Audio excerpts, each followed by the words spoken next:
নমস্কার। বেলুড় রামকৃষ্ণ মিশন বিদ্যা মন্দির এই কলেজে বিএ এবং বিএসসির জন্য 2026-এর অনলাইন ফর্ম ফিল আপ কিন্তু শুরু হয়ে গেছে। WP-CAP পোর্টালের মাধ্যমে কিন্তু এখানে আপনারা ফর্ম ফিল আপ করতে পারবেন না। রামকৃষ্ণ মিশন বিদ্যা মন্দিরের নিজস্ব ওয়েবসাইট আছে vidyamandir.ac.in। এই ওয়েবসাইটে এসে আপনাকে ফর্ম ফিল আপ করতে হবে। ডেসক্রিপশনে আমি ওয়েবসাইটের লিঙ্ক দিয়ে রাখবো। এখানে আসার পর সরাসরি আপনাকে বিএ অ্যান্ড বিএসসি অ্যাডমিশন এই অপশানে ক্লিক করতে হবে। এখানে ক্লিক করার পর click here to apply online এই অপশানে ক্লিক করতে হবে। তার আগে কিছু নর্মস অ্যান্ড এখানে একটা প্রসপেক্টাস দেওয়া আছে। বলে রাখি, বেলুড় রামকৃষ্ণ মিশন বিদ্যা মন্দির হলো একটি অটোনমাস কলেজ। এখানে আপনাকে থেকে পড়াশোনা করতে হবে, মানে কারুর যদি বেলুড়েও বাড়ি হয়ে থাকে তাহলেও কিন্তু ওখানে আবাসিক থেকে মিশনারি সিস্টেমে পড়াশোনা করতে হবে। আমি আপাতত BA and BSc admission norms এই অপশানে ক্লিক করছি। এখানে ক্লিক করার সঙ্গে সঙ্গে এখানে দেখতে পাচ্ছেন অনলাইন পোর্টাল শুরু হয়েছে 7ই মে বিকেল 3টে থেকে। ফর্ম ফিল আপ চলবে 20শে জুন দুপুর 2টো পর্যন্ত। আর এখানে প্রত্যেক সাবজেক্টের জন্য কিন্তু আপনাকে অ্যাডমিশন টেস্ট দিতে হবে, তবেই কিন্তু আপনি ভর্তি হতে পারবেন। এখানে দেখতে পাচ্ছেন রিটেন টেস্ট এবং ভাইভা হবে, তবেই আপনি অ্যাডমিশন নিতে পারবেন। ফর্ম ফিল আপের খরচ হচ্ছে 475 টাকা জেনারেলদের জন্য, ওবিসিএ এবং ওবিসিবি 425 টাকা, SC ST physically handicap EWS এবং BPL ক্যাটাগরি হচ্ছে 375 টাকা। এই PDF চেক করে আপনারা কিন্তু সমস্ত তথ্য পেয়ে যাবেন। তাছাড়া এখানে কোন অনার্স সাবজেক্টের জন্য কতগুলো সিট আছে সেগুলোও কিন্তু এখানে নির্ধারণ করা আছে। যেমন ইংলিশ অনার্সে মাত্র 10টা সিট, বিএসসি ইন্ডাস্ট্রিয়াল কেমিস্ট্রি 12টা সিট, এরকম বিভিন্ন সিট দেওয়া আছে। এখানে ক্লিক করে আপনারা কিন্তু সেটা পেয়ে যাবেন। আমি আপাতত অনলাইন অ্যাপ্লিকেশন প্রসেসটা দেখিয়ে দেবো। অ্যাপ্লাই করার জন্য click here to apply online এই অপশানে ক্লিক করবেন। এখানে ক্লিক করার পর আপনাকে সবার আগে রেজিস্ট্রেশন করতে হবে, সেই জন্য স্টুডেন্ট লগ ইন এই অপশানে ক্লিক করবেন। এখানে ক্লিক করার পর আপনাকে আগে অ্যাকাউন্ট ক্রিয়েট করতে হবে, সেই জন্য ক্রিয়েট নিউ অ্যাকাউন্ট এই অপশানে ক্লিক করবেন।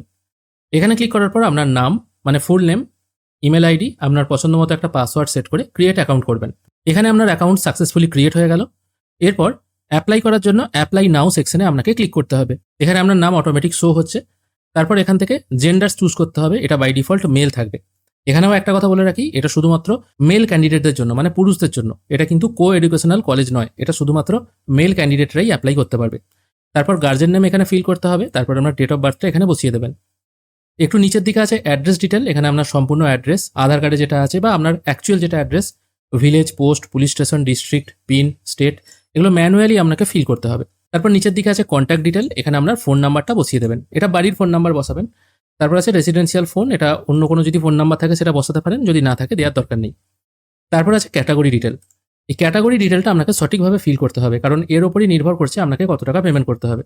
যদি জেনারেল হয়ে থাকেন জেনারেল সিলেক্ট করবেন, অন্য ক্যাটাগরি হয়ে থাকলে অন্য সিলেক্ট করবেন। ফিজিক্যালি হ্যান্ডিক্যাপ কিনা জানতে চাওয়া হচ্ছে, যদি হন ইয়েস করবেন, অন্যথায় নো করবেন।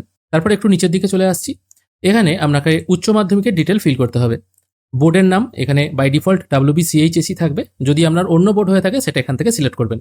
আর যদি এখানের মধ্যে আপনার বোর্ড না থাকে তাহলে আদার্স সিলেক্ট করতে পারেন। তারপর এখানে আপনি কোন স্কুল থেকে উচ্চ মাধ্যমিক পাস করেছেন সেই ডিটেলটা এখানে ফিল করবেন। তারপর উচ্চ মাধ্যমিকের রোল নাম্বার এই ঘরে লিখবেন এবং কত সালে উচ্চ মাধ্যমিক পাস করছেন সেটা এখানে দেবেন। আপনি যদি 2024 বা 25-এও পাস করে থাকেন তাহলেও কিন্তু অ্যাপ্লাই করে থাকবেন, কিন্তু তার আগে হলে কিন্তু অ্যাপ্লাই করতে পারবেন না। তারপর আপনার সমস্ত সাবজেক্টের মার্কস এখানে বসাতে হবে। ইংরাজি, বাংলা এখানে মার্কস বসাবেন। তারপর এখান থেকে আপনি সাবজেক্ট চুজ করবেন, এই সাবজেক্টের কত মার্কস ছিল সেটা এখানে বসাবেন। এইভাবে আপনার যদি 5টা সাবজেক্ট থাকে 5টা, 6টা থাকলে 6টার মার্কস এখানে বসিয়ে দেবেন। এখানে মার্কস পুট করার সঙ্গে সঙ্গে অটোমেটিক আপনার এগ্রিগেট এখানে ক্যালকুলেট হয়ে চলে আসবে এবং এগ্রিগেট পার্সেন্টেজটাও ক্যালকুলেট হয়ে চলে আসবে। সব কিছু ডিটেল একবার ভালো করে মিলিয়ে নিয়ে এই অপশানে টিকমার্ক দিয়ে সেভ অ্যান্ড কন্টিনিউ করবেন। এরপর আপনার একটি পাসপোর্ট সাইজ ফটোগ্রাফ এবং সিগনেচার আপলোড করতে হবে। ফটোগ্রাফ সাইজ হবে 3.5x4 সেন্টিমিটার, 100 কেবির মধ্যে। সিগনেচার হবে 100 কেবির মধ্যে। এই দুটো এখানে আপলোড করে নিয়ে সেভ অ্যান্ড কন্টিনিউ করবেন। আর এখানে একটা আপনার ফর্ম নাম্বার জেনারেট হয়ে যাবে উপরের দিকে, এটা সম্ভব হলে কপি করে রাখবেন। এরপর এখানে দেখতে পাচ্ছেন যেহেতু আমি জেনারেল সিলেক্ট করেছিলাম 475 টাকা এখানে পেমেন্ট করতে হবে। এখানে আপনার ফর্ম নাম্বার এবং এগ্রিগেট মার্কস চলে আসছে। পেজটির একটু স্ক্রোল করে নিচের দিকে এলে আপনি কোন কোন সাবজেক্টে অনার্স পাবেন আপনার এই উচ্চ মাধ্যমিকের সাবজেক্ট অনুযায়ী সেগুলো কিন্তু এখানে শো হচ্ছে। আপনি এখান থেকে ম্যাক্সিমাম সাবজেক্টের জন্য অ্যাপ্লাই করতে পারেন। ম্যাক্সিমাম 6টা এখান থেকে করা যাচ্ছে। যদি মনে করেন 5টার জন্য করবেন, আপনি হয়তো ফিলোজফি নেবেন না বা হয়তো হিস্ট্রি নেবেন না, শুধুমাত্র ইংলিশ, পল সায়েন্স, বাংলা এবং সংস্কৃত এই 4টের জন্য অ্যাপ্লাই করবেন, সেটাও করতে পারেন। তারপর এখানে অ্যাপ্লাই সিলেক্টেড সাবজেক্টস এই অপশানে ক্লিক করবেন। এরপর যেহেতু আপনি 4টে সাবজেক্ট বা 4টে অনার্স পেপারের জন্য অ্যাপ্লাই করেছেন, এই জন্য আপনাকে 4টের জন্য আলাদা আলাদা পেমেন্ট করতে হবে, কারণ প্রত্যেকটা সাবজেক্টের জন্য আপনার আলাদা আলাদা অ্যাডমিশন টেস্ট হবে এবং ইন্টারভিউ হবে, সেই জন্য কিন্তু 4টে আলাদা আলাদা পেমেন্ট করতে হবে। এবার পেমেন্ট করার জন্য পে নাও অপশানে ক্লিক করবেন। তারপর এখান থেকে পেমেন্ট গেটওয়ে ওপেন হয়ে যাবে। এখানে আপনার অর্ডার আইডি বা ফর্ম নাম্বারটা শো হবে। এখানে আপনার নাম, ফোন নাম্বার আগে থেকেই ফিল আপ হয়ে থাকবে, শুধুমাত্র ইমেল আইডি এবং অ্যাড্রেসটা পুট করে প্রসিড অপশনে ক্লিক করবেন। তারপর এখানে পেমেন্ট করার বিভিন্ন অপশন আছে, ইউপিআই, ওয়ালেট, নেট ব্যাঙ্কিং। আমি আপাতত ইউপিআই চুজ করব। তারপর এখানে জেনারেট কিউআর করলে একটি কিউআর কোড জেনারেট হয়ে চলে আসবে। এটা আপনারা ফোনপে বা গুগল পের মাধ্যমে স্ক্যান করে পেমেন্ট করে দিলেই পেমেন্ট প্রসেস কিন্তু কমপ্লিট হয়ে যাবে। পেমেন্ট প্রসেস কমপ্লিট হয়ে গেলেই আপনারা এখান থেকে অ্যাপ্লিকেশন ফর্ম এবং অ্যাডমিট কার্ড ডাউনলোড করতে পারবেন। যে অ্যাডমিট কার্ডে লেখা থাকবে আপনার পরীক্ষা কবে হবে এবং যে অ্যাডমিশন টেস্ট হবে সেখানে কি সাবজেক্টের ওপর কি সিলেবাসের ওপর পরীক্ষা হবে সেটা কিন্তু এখানে লেখা আছে।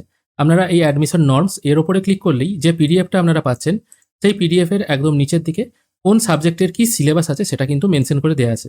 তাছাড়া প্রসপেক্টাস যেটা আছে সেই প্রসপেক্টাসে ক্লিক করলেও আপনারা কিন্তু ওখানকার যাবতীয় নিয়মাবলী দেখতে পাবেন। প্রসপেক্টাস যেটা আছে তার সাইজটা একটু বেশি, সেই জন্য ডাউনলোড হতে একটু সময় লাগছে। আমি কিছুক্ষণ সময় নিচ্ছি ডাউনলোড হোক আগে।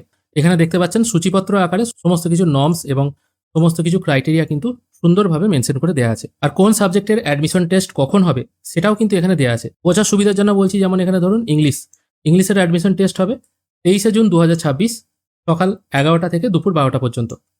তারপর সেই দিনই বিএসসির অ্যাডমিশন টেস্ট হবে, এটাও হবে 23শে জুন এবং 24শে জুন সকাল 11টা থেকে। ফিলোজফি এর অ্যাডমিশন টেস্ট হবে 25শে জুন সকাল 11টা থেকে।